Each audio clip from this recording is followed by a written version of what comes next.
disappointed in me. Didn't she know I was a writer, that I needed to face hardships in my life to better myself as an artiste? Allen Ginsberg's mom didn't go to Pride with him, so in my mind, that meant mine shouldn't either.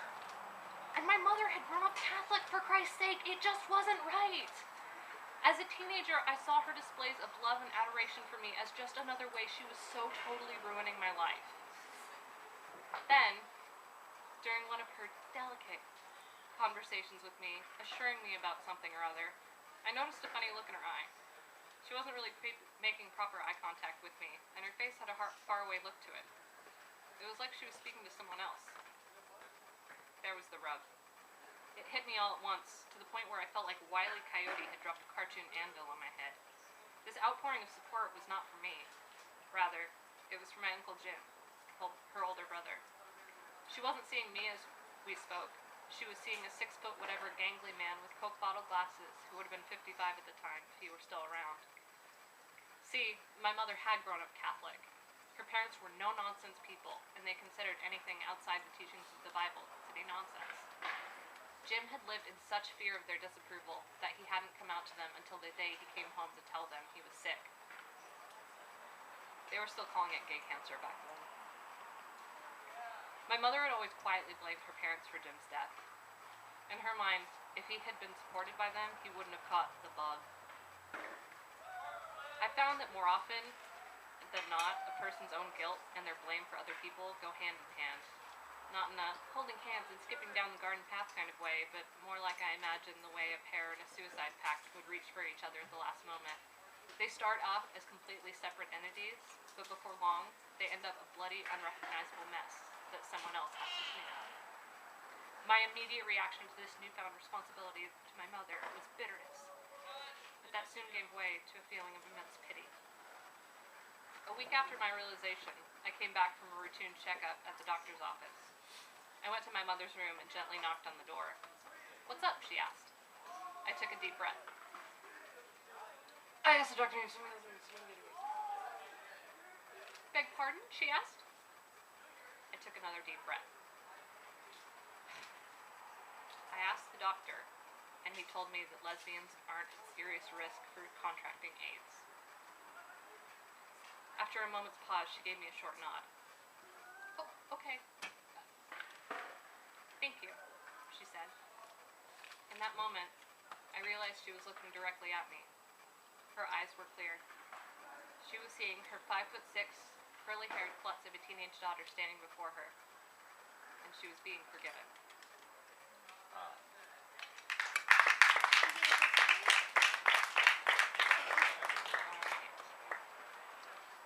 So staying in the same maternal vein, this next piece is called Dear Diary. My mother's diary doubles as the household to-do list. "Put it in the notebook," she would always tell me when I asked her to do something for me. I can't tell you how many times I went to make an addendum to the grocery list and ended up reading something deeply disturbing about my parents' sex life. Item 1. Buy dog food, milk, butter, those molasses cookies the kids like, lettuce, paper towels. Item 2. Work on communication skills with Kent. We tried buying her a new diary for Christmas, hoping that the moleskin notebook could return to solely being used for making grocery lists and keeping appointments. But alas, the pretty blue diary with the butterfly print just became the new book of household chores and things I never needed to know about my mom.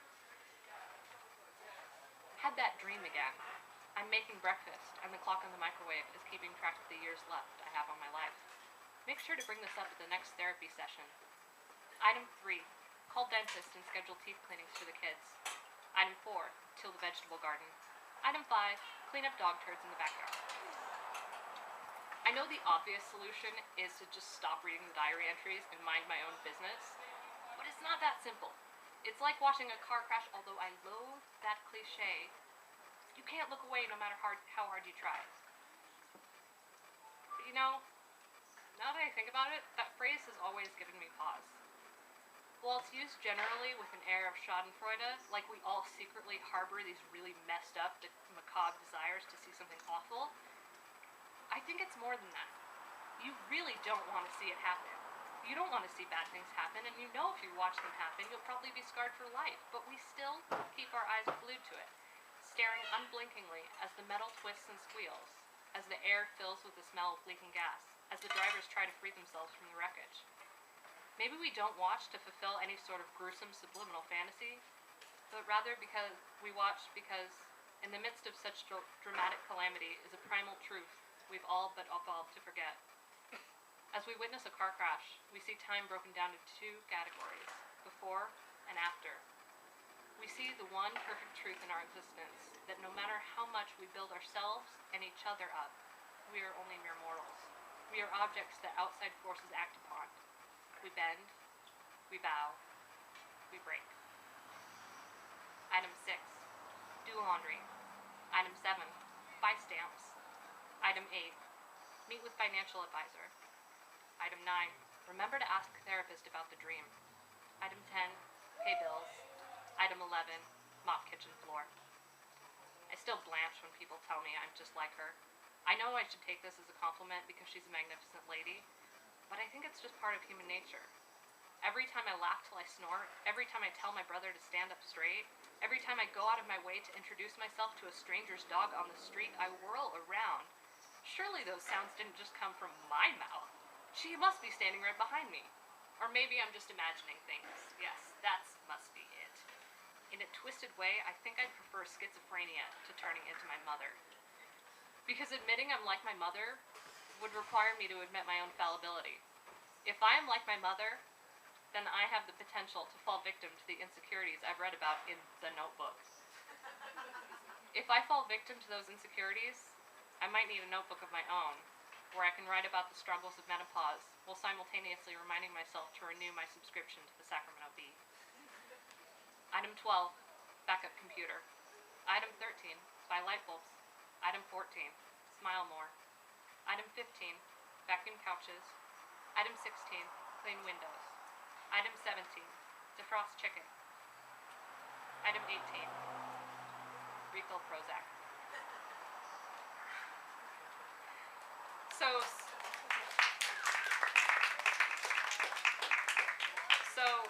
just want to be clear, we are switching gears right now.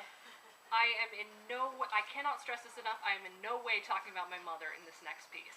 Can't stress that enough.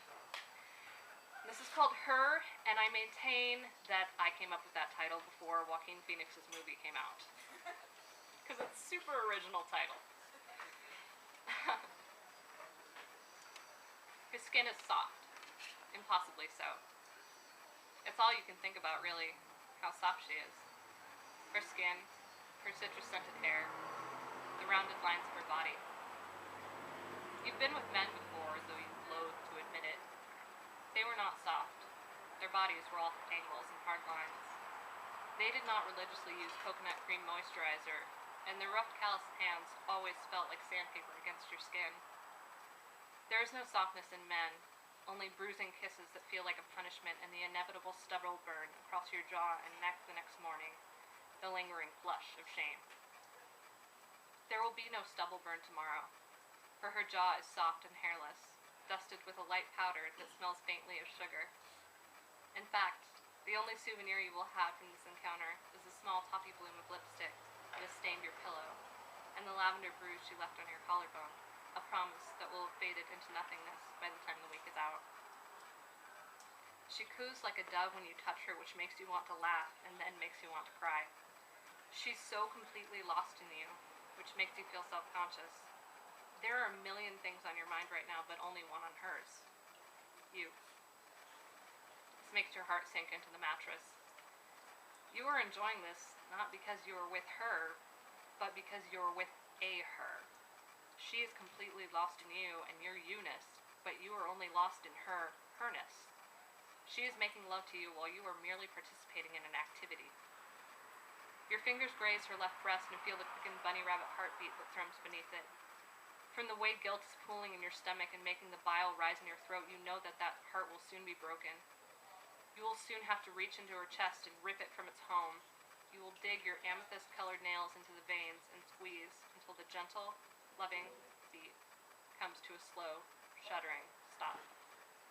Her hands tangle themselves in your hair, They are wild and have a mind of their own. They explore fearlessly, not knowing that they will soon be balled into white-knuckled fists around the edge of an old Afghan, trying in vain to center and ground their owner after she has been set adrift by you.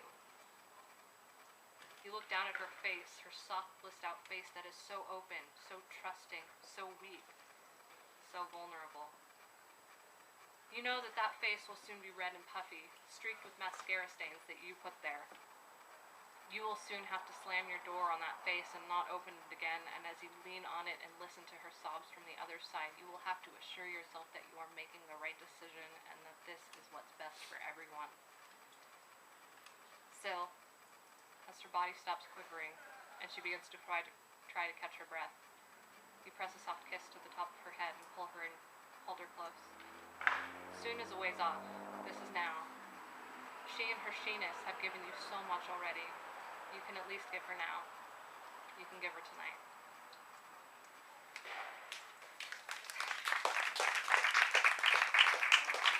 Alright, and my last piece requires a little bit of a prologue. As Summer said, we took a class at Summer Arts together last summer. It was a lot of summers in one sentence, I apologize. But, so one of the instructors there is a man I admire so much. He's just one of my heroes when it comes to writing. I want to be him, basically. And we got to have one-on-one sessions with each of the instructors. And so when I met him, I just gushed. I was just an embarrassing little fangirl. And we talked about my writing for a while. And at the end, he said, you know, you should really try incorporating humor into your pieces, because Goldilocks, people aren't going to take you seriously. And I was just so taken aback, I just kind of shut down. I was like, oh, okay, you've got a point there, and left. And later I realized I shouldn't have said that. I should have said something else. So this piece is kind of what I should have said in that moment, and it's called Goldilocks' Revenge. It's kind of weird that you picked the term Goldilocks right there. I'm assuming you meant it to belittle me, right? To let me know that since I'm a little white girl with ringlets, it means my story is not as valid as yours? That I have to give myself a gimmick before people are inherently not going to give a single damn about me? If I remember correctly, though, Goldilocks is a pretty gruesome story. Leaving out the fact that Goldilocks is a hardened criminal with obvious breaking and entering experience, at the end of the story, depending on who's telling it, she either dies or narrowly escapes being mauled by bears. Bears! If she did live, that girl is going to be in therapy for the rest of her life. What's more, that story is hundreds of years old, and funny enough, we're still telling that pretty little white girl's story. Let's see if your stories have that kind of endurance. But all bitterness aside, you don't know me. I have come to you saying, hey, look, I want to be a writer and I really admire your work. Can you give me some advice? And what have you done? You've immediately written me off as a writer and as a human being. You've committed the most cliche of all cliches. You took one look at my cover and said, nah, I already know how that story goes. Don't.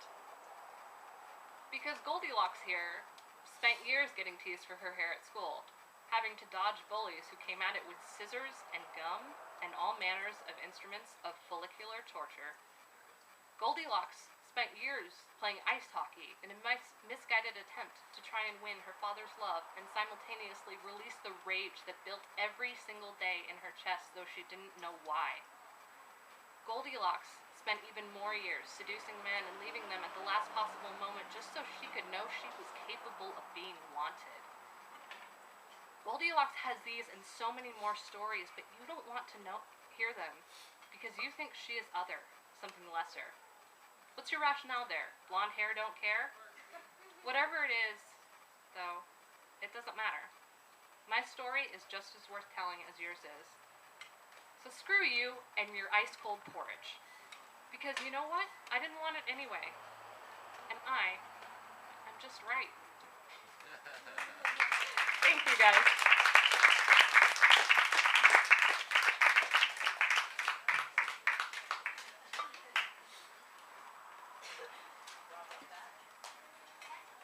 Okay, that is our feature for tonight. Brooke Hespeler, give it up, please. Right? I cannot breathe when she reads her work. It's amazing. Okay, so our next performer is Matea Overstreet. She's really, really an incredible local musician. She's a singer-songwriter, and she is music when she's on stage. Like, she just embodies the whole vibe. I don't have words because I'm overwhelmed. But tonight she spent some time writing some original poetry, and she's gonna step away from the music and the melody tonight and just let her words speak for themselves. So give it up, please.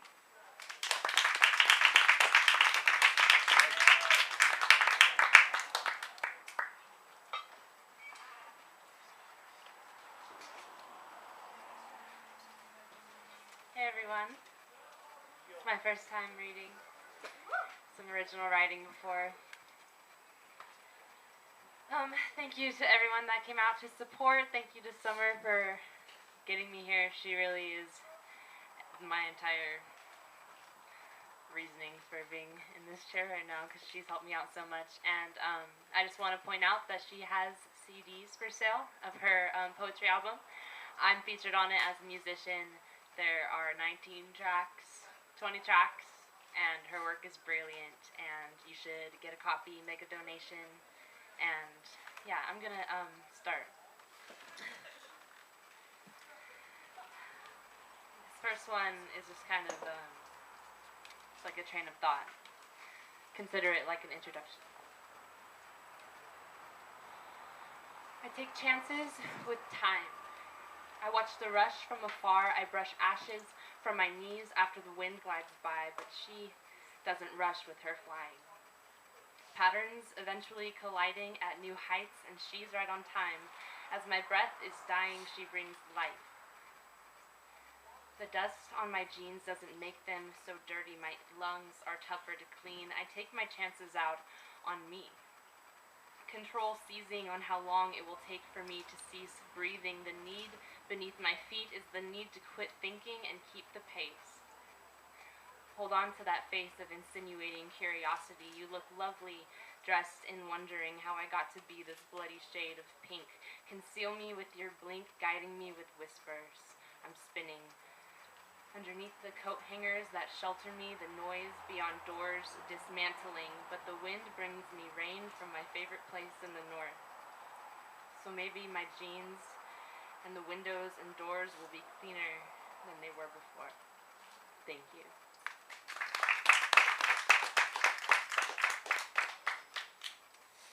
On this next one, I reflected just some outstanding situations that I experienced when I was a child. In the symbolic way, I suppose. So it's called, it's called Airport, but it's about a train station.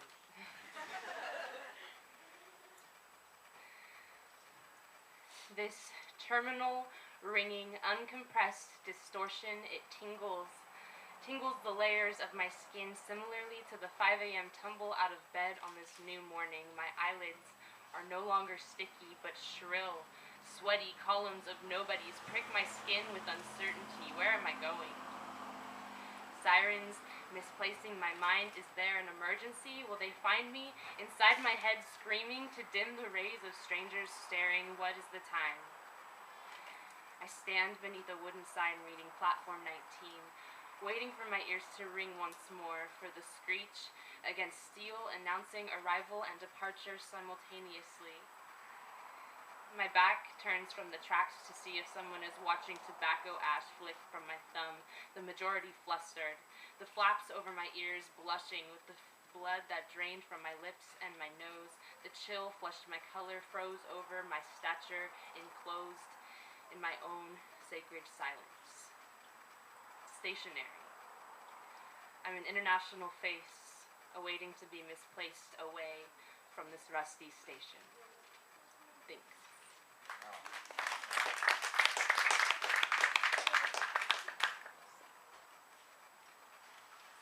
This next one I'm gonna call Deoxygenate. I'm addicted to sound in the company of lights and peeled eyelids. Previous lifetimes tell me I drowned beneath barricades in the ocean, and now I'm lungs full in front of a crowd. His hands hit keys effortless, each tone pre-established beneath his fingertips while I play with smoke on my lips. I have nothing to keep me afloat. There's a sea of polluted potential in my throat, each note a wave that may crash before its peak or prevail beyond gravity and sing the coastline to sleep.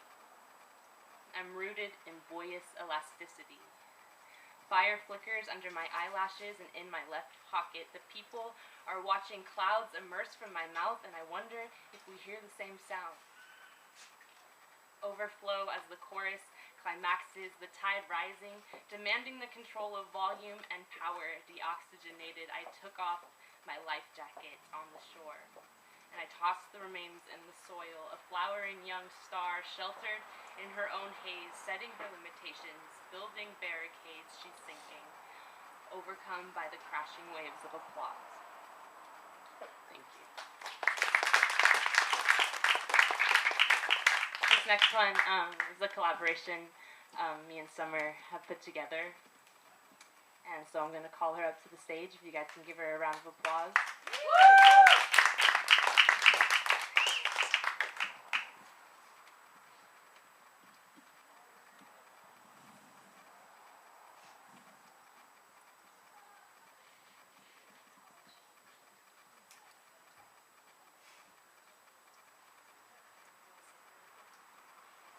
It's called Body Love.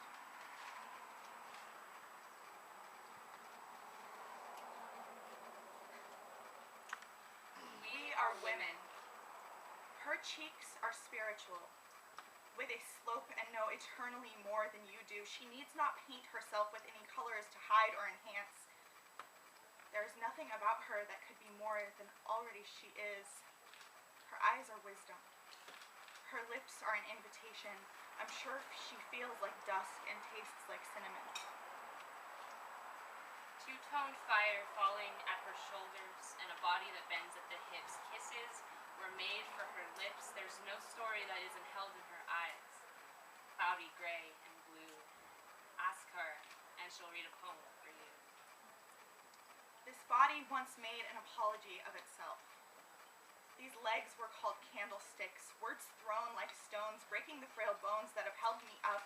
These tree trunk feet have grown roots of themselves.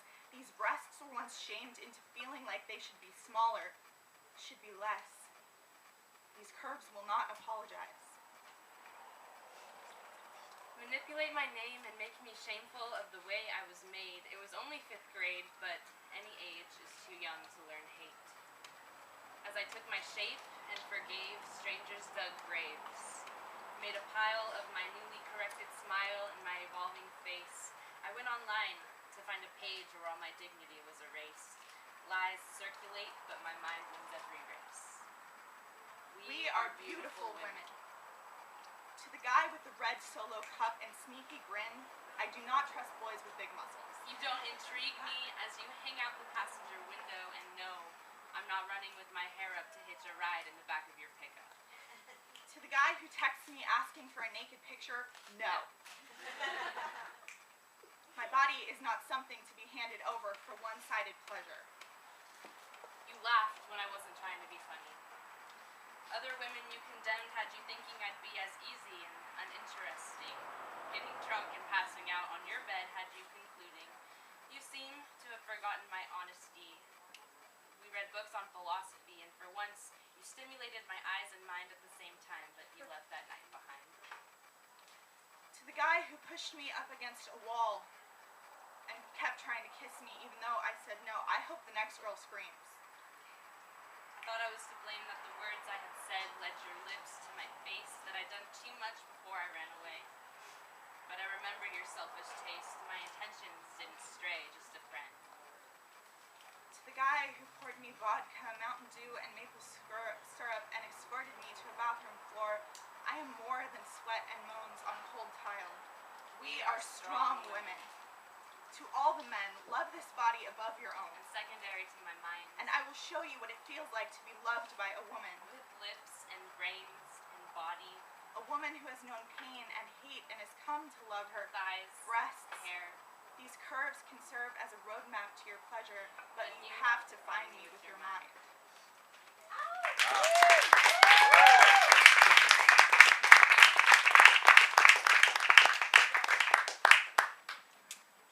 Thank you so much, guys. That was awesome. That was from one of the first collaborating little writing sessions I ever had with Summer. Like 6 months ago? Yeah, it was a while back. We kind of infused our little things together, and I like it. I have a couple more for you guys.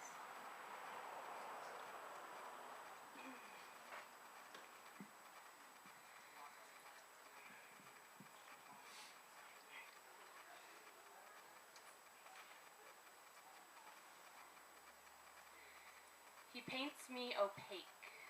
I take my shade of beige and burgundy and paint silence in melody. He sees me. From the place in my gut that I gave him, he sees me plunge into colors that look lovely, dripping from my twisted strands of deadness draped over my ears. Sitting across from my gaze, he sees the lines I scribble almost as though from my own sitting, his eyes wired with powdered wisdom, his brain overcompensating for that sweet, gentle cinnamon heart that rocked me to sleep on winter nights, the sweet smell of coconut, electricity, undeniable inspiration. He gave me a golden chain, a golden starlet, he told me I was, dangling over my heart. What I gave to him, he'll never tell me again, but at one point I was his canvas, his lined paper, and his melody. It's a short one. Thank you. Alright, just a couple more. My mom's here tonight. This is my mom, Shannon. Stop me.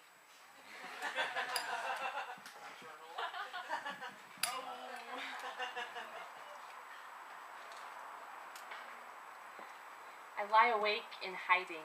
My eyes squeeze fibers of the pillowcase softly, sweeping my mind off of ideas that keep me from sleeping. 8 or 9 years of images to writhe my dream space, painted with minimal brightness. Her highness of my youthful glory that brought the life to this storyline lifetime, instilled in me qualities to seize meaning from this oppressive energy. Internalize your intentions, Mother told me, holding my hand through which she ignited my channels of releasing my loveless thoughts. Dream sweetly, my little astronaut, there's no more ceiling, you are infinity. Among astral mountainsides, so softly singing to your worries. Illumination extended past the avenue signs you've pinned your fears on, sidelining from your spotlight. Alone, my eyes closed, glass on the window pane imploded from within my newfound sanctuary. Warmth to the exponential degree, divinity empowered this inner strike of lightning electric. Empty room, static vibration, a swirling sensation in the bottoms of my feet. Rocket ships expel me in the direction of new frequency, multi-dimensional avenger, one with the studded sky sparkling, the stillness surrounded galaxy where I reside. Subconscious masterpiece. Flee the realm of physicality, superficiality stings in my frontal skull enclosed. A limitless old soul, fresh skin, spirit of gold. Dwelling dismay, you no longer have my hands to hold. Thank you.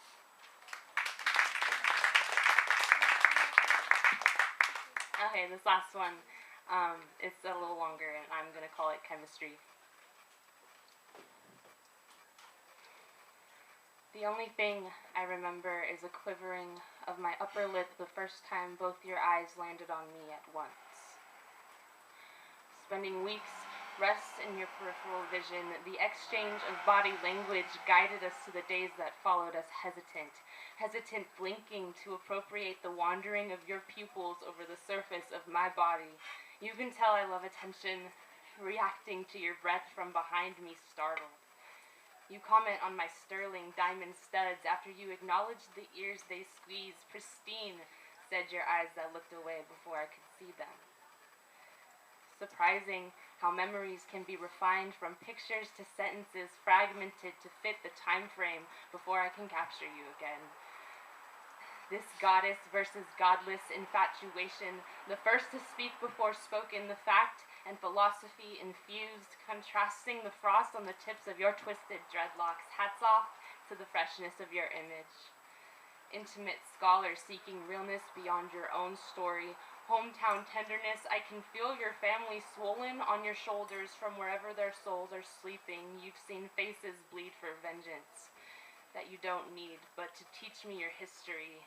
Feast your passion into memory and serve its purpose. Share what you have sticking under your nails and under a torch flame. Exhale berries between my teeth. Correct me with your sharpened pencil. Wake me up to taste grapes with my sunrise. Let's touch chests and correlate beats with our sinking bones. I'll sing each note written with my mouth closed. A simulation of hopes depicted in this face behind smoke, stimulating this series of knotted ropes woven throughout my neural throne. Royalty of the intellect with slurred speech, swirling dialect at a low tone, blurry. Come forward, my heart of double doors unspoken for before the crevices of my lower half awoken, honest laughter unbroken, unlike the other hearts I stole. Singular standards shredded, intentions vibrant, secrecy keeps me bended without my backbone, and the bell rings at my doorstep and you're still on the phone. Sync up, demeanor of stone. You are transparent. Experiment variable. Let the scope be narrow for now. Thank you, guys.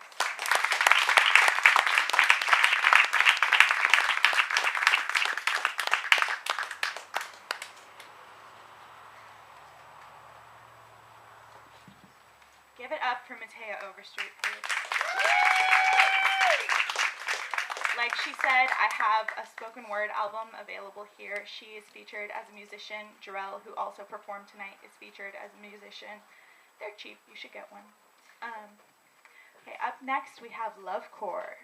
She is the lead singer of House of Orange, and she has been working on a collection of songs and poems. She's writing a screenplay. Her work dates back to 2004. So let's see what she has tonight, yeah?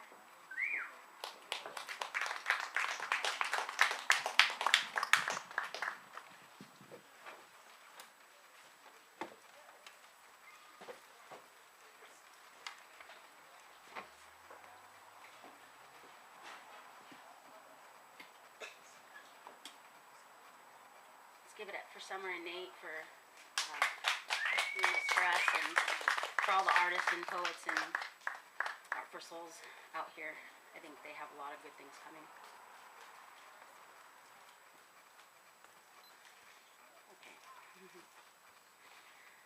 Lonely grief is hounding me like a lonely shadow hounding me. It's always there, just out of sight. So I hear it call, and I've got to go. Where should I be headed for? The blues crawls in my door to lick my heart once more.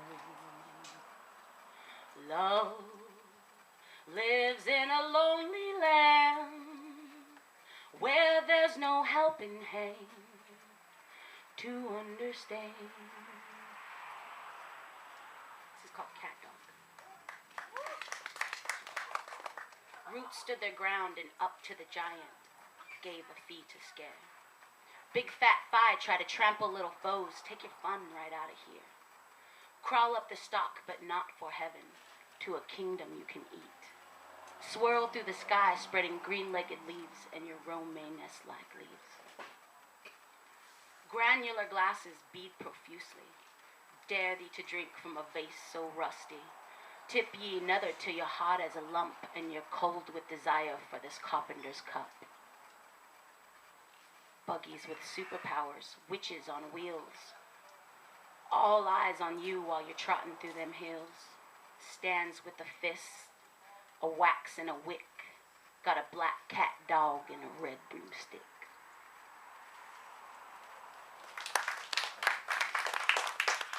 Lie to keep you. Recycle the bottles, but don't break your mouth. Snake in the garden recycled herself by shedding the layers of calloused and forgotten skin. Nothing is permanent when letting the creases sink in. Spare me unruly horns of a bully, meeting your match that did nothing but catch. You say that you dreamt of us on horses, wild and free, jumping your pattern of corset of choices to be. Now for the juicing. I'm sorry, you can't squeeze me. Well, what are you losing? Hopefully doubt. A restless soul will show you just what trouble's all about. And now in the morning, I'm mourning my baby-to-be. I should have been ready. I'm not. So I'm setting you free. Well, if I say that I like you, don't get me wrong. I'm intrigued by something you do or are told. And maybe I'll hold you, but that doesn't mean that we're in love. Run for your life, little heartbeat, while I sleep by your side. And if I say that I love you, well, that means I'm true. Whatever happens, I'm running straight back to you. Baby, we're beyond crazy. We're gonna go through some major in danger. Goodbye, Mary Jane. Messes in the morning while I wake. She settled on an end table, little pile of coal. Soul that doesn't bury but does burn. Jump to fly or meet the ground, blood and brown. Show me love and vision, guide me through decisions so impossible, many deja vu. House of creativity, no doubt. She's stuck inside, there's no way out. She's become root bound. Goodbye, Mary Jane.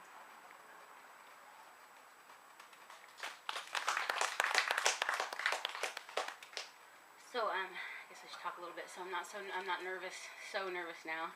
But, like Summer was saying, I'm a musician. I've been a musician for about 10 years now.